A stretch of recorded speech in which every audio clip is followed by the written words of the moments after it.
Говорят, что важно постоянно быть в поиске. А вот следующий спикер считает, что важнее быстро находить именно то, что искал. На сцене продуктовый менеджер Яндекс.Поиска Салтанат Болатбекова.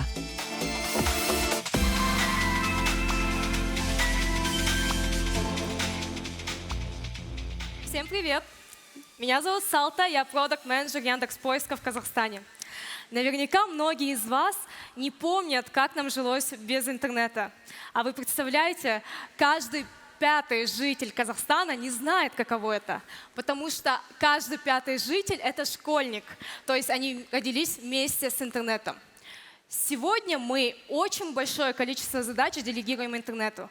Мы заказываем еду, заказываем такси, выбираем себе машину, оформляем брак, смотрим оценки своих детей и планируем путешествия. И с развитием таких сценариев, конечно, растут и сценарии поиска. Что я имею в виду? Мы раньше спрашивали какие-то энциклопедические факты в поиске. Сейчас мы привыкли спрашивать про курс валют, погода, как вывести пятно, искать работу, искать источники для образования и даже какие-то бытовые вещи, которые нам пригодятся каждый день. И с ростом таких сценариев растет и время потребления поиска. То есть пользователи могут больше времени тратить на то, чтобы найти ответ на свой вопрос. И поэтому одной из самых главных задач — это экономия времени пользователей. Сделать так, чтобы пользователь нашел свой ответ максимально быстро. Экономия времени начинается с ввода. Я уже не помню, когда последний раз вводила запрос до конца. Обычно вот такие подсказки, видно, да?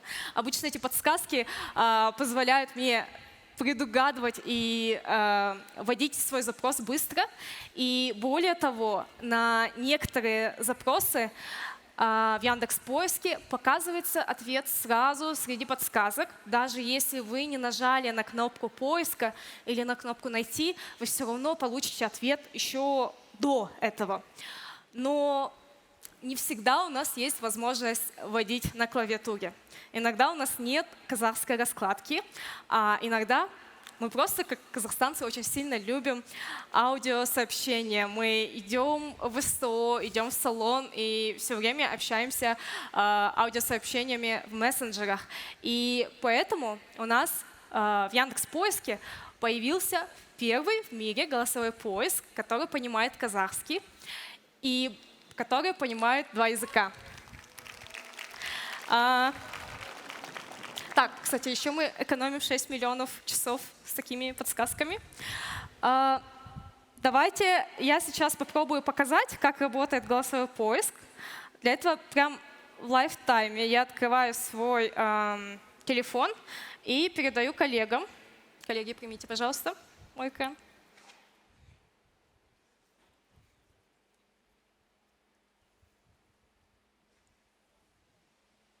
Отлично. Жапырақтың сыбдыры сколько децибель? 10 децибель.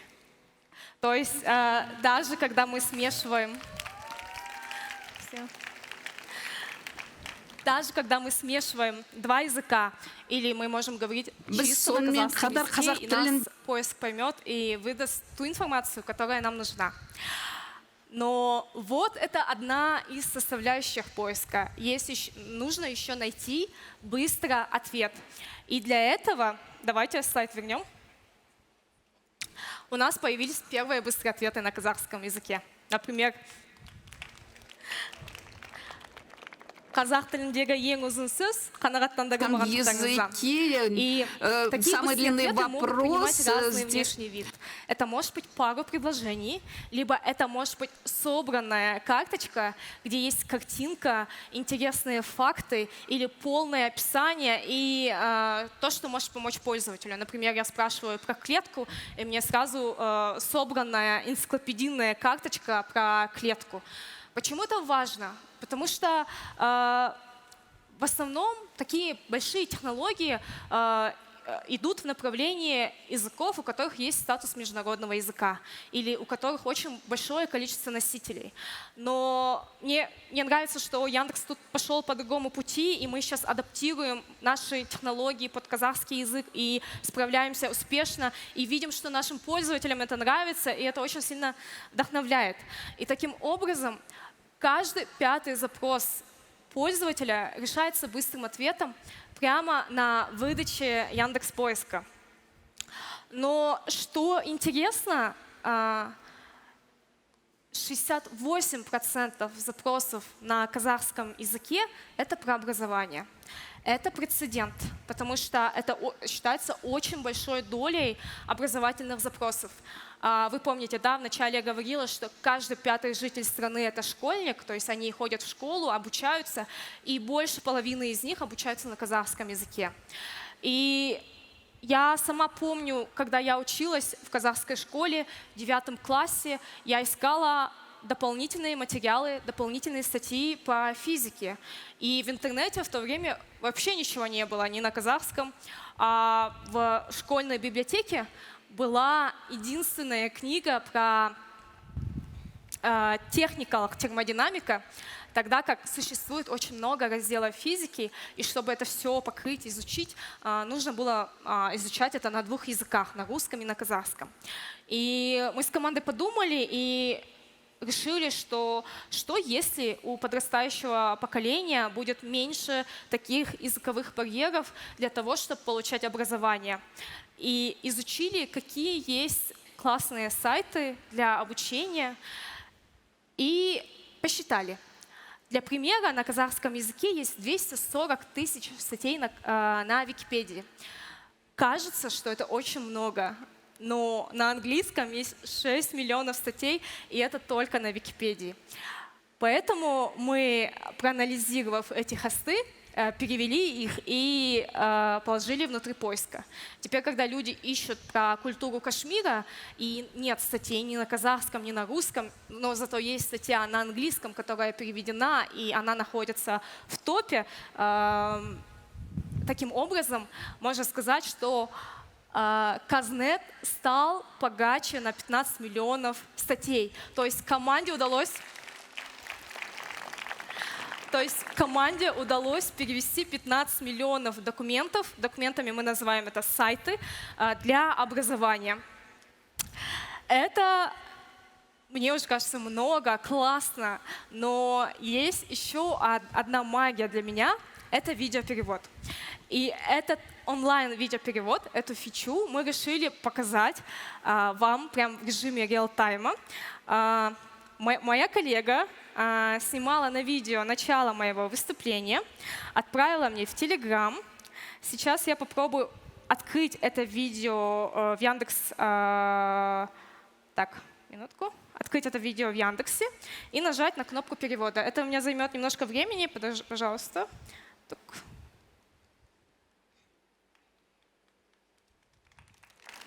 Спасибо.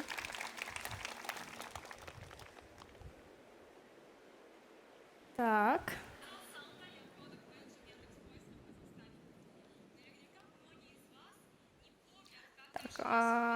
Сейчас, минутку. Отлично. Так, отправляю экран на коллегам.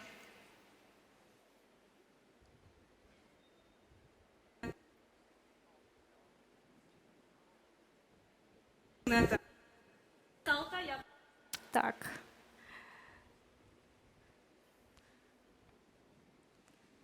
Қазақстандағы Яндекс Search компаниясының өнім менеджерімін. Біздің интернетсіз қалай өмір сүргеніміз көпшілігіңіздің есіңізде жоқ шығар. Сіз елестете аласыз ба? Все. Мы на свой страх и риск решили это показать прям сегодня же. Тут можно настроить и, например, убрать вообще голос оригинала, чтобы остался только голос перевода. Это можно сделать в приложении Яндекс.Алисы либо в Яндекс.Браузере. И это работает так, что есть видео, и там есть аудиодорожка. Эта аудиодорожка превращается в текст.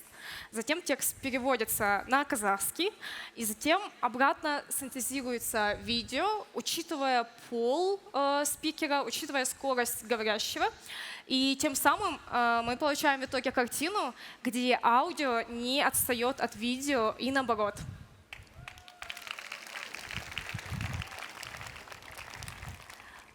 Но сегодня мы хотим рассказать вам про еще один способ находить ответ. И про это расскажет Дима Тимко. Это еще не все возможности поиска. Есть кое-что совсем новое. Расскажет об этом Дмитрий Тимко, руководитель продуктов поиска и браузера.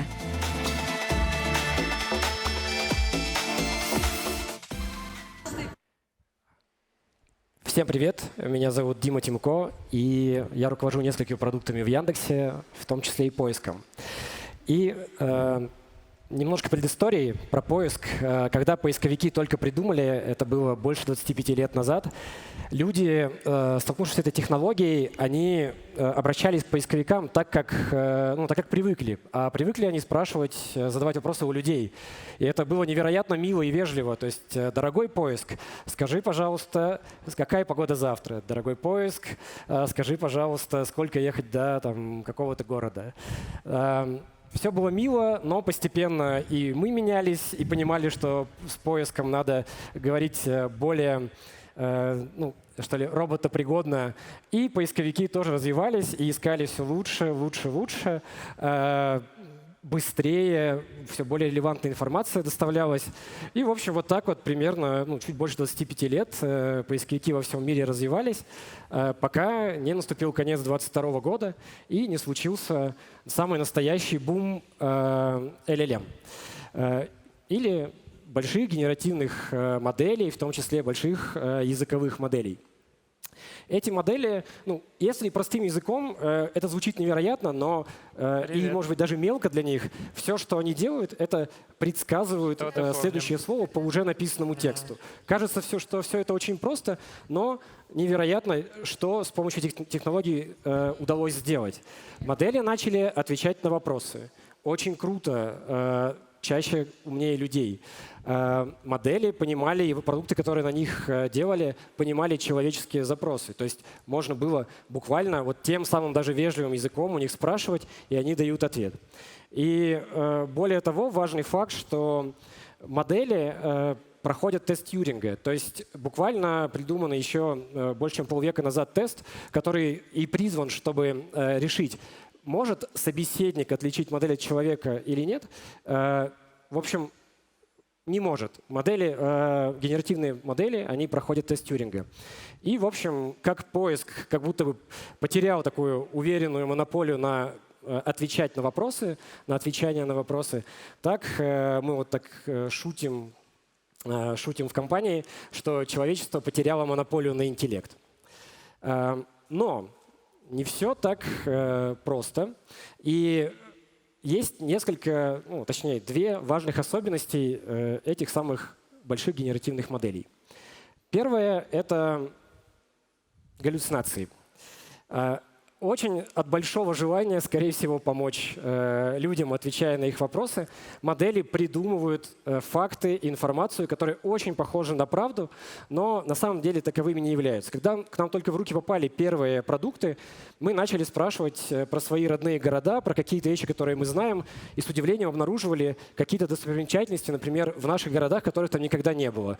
Площади, памятники, театры. И, в общем, если человек задает эти вопросы, не зная что-то на самом деле, он может случайно отправиться в разные города и, например, почему-то попробовать найти в Актабе Эйфелеву башню.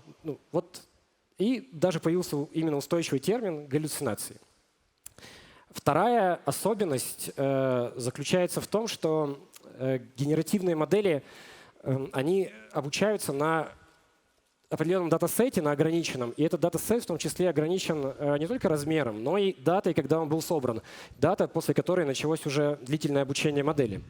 И модели не знают про то, что произошло час назад, день назад, несколько недель назад даже. То есть с помощью такого продукта не всегда удобно находить информацию, соответственно, каким-то актуальным реалиям. Кто же может прийти на помощь таким моделям? Поиск, который обходит каждую секунду интернет и знает о всем, что случилось буквально через несколько минут, был призван помочь. И я рад представить продукт, который в себе сочетает всю экспертизу поисковых технологий Яндекса и экспертизу Яндекса в больших языковых моделях. Нейро.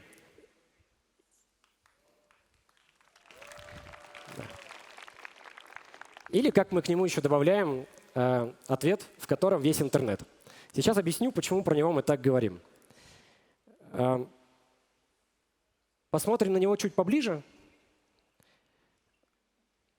В нейро можно задать вопрос на человеческом языке. То, что как раз присуще моделям, то, как мы привыкли разговаривать с людьми. Не надо пытаться и мучить себя, роботизируя свои запросы. Отдаем в нейро, и нейро уже, опираясь на источники, дает информацию. Я сейчас расскажу чуть поподробнее, но у меня есть небольшое отступление от моего заготовленного рассказа. Я думаю, что сейчас самое время передать с этой сцены привет моим бабушке и дедушке. Я надеюсь, вы мне позволите сделать такую милость. Они живут в Усть-Каменогорске, если точнее в Согре. Это район или село, ну, поселок. Вот. Им почти 90 лет, бабушке уже 89, дедушке еще 88. Но прогресс неостановим, и сегодня, сейчас они смотрят эту трансляцию. Так что я передаю им привет. Бабушка, дедушка, я здесь, Медео. Вот. Скоро увидимся. И мой запрос, он не просто так, именно такой. Вот. Давайте чуть дальше.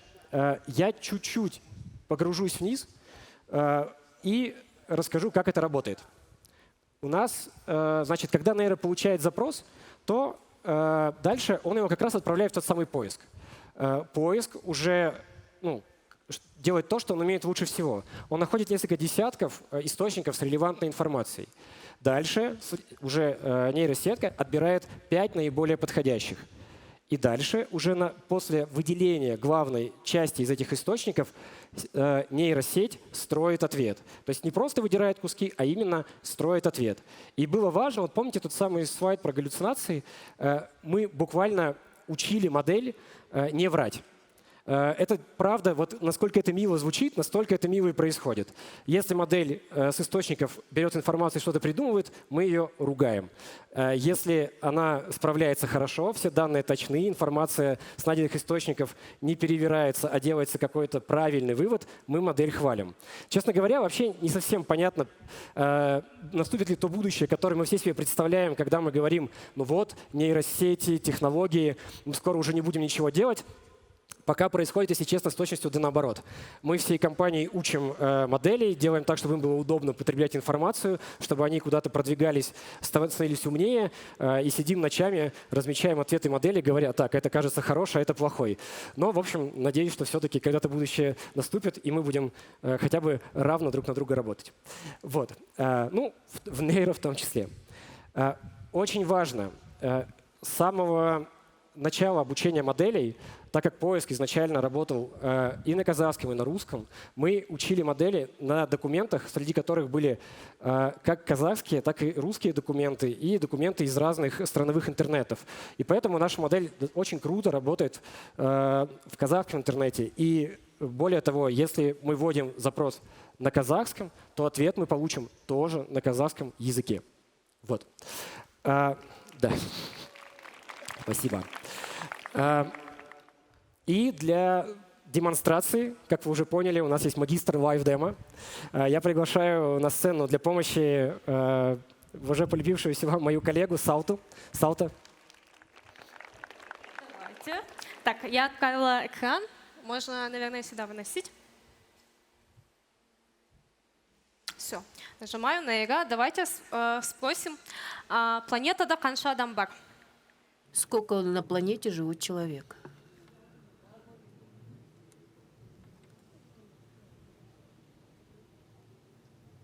Окей, давайте Ханша Дамбак. Это, видимо, Сколько людей был очень есть на философский вопрос. планете?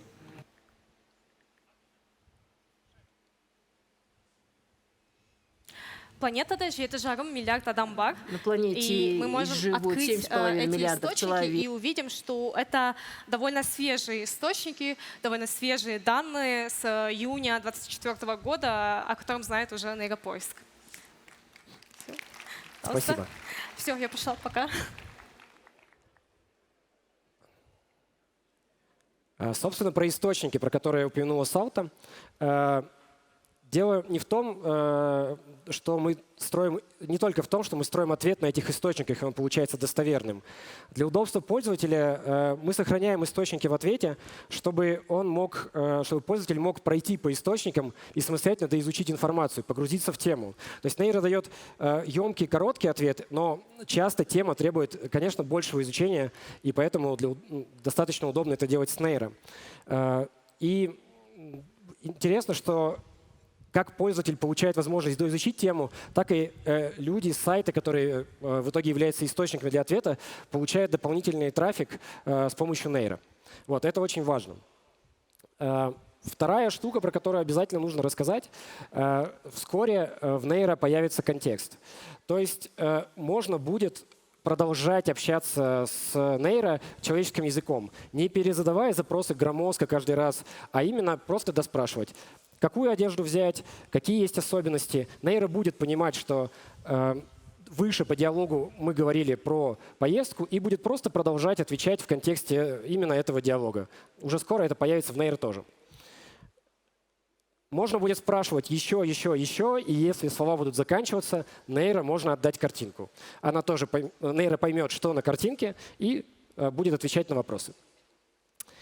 Итак, уже доступно на Яндекс.Кз, доступно в приложении Яндекс с Алисой на iOS, и на Android сборки уже раскатываются, поэтому буквально это вопрос часов, может быть, завтрашнего дня, и сборки будут у вас. Задавайте больше вопросов, исследуйте вместе с Яндексом и нейро. Спасибо вам большое.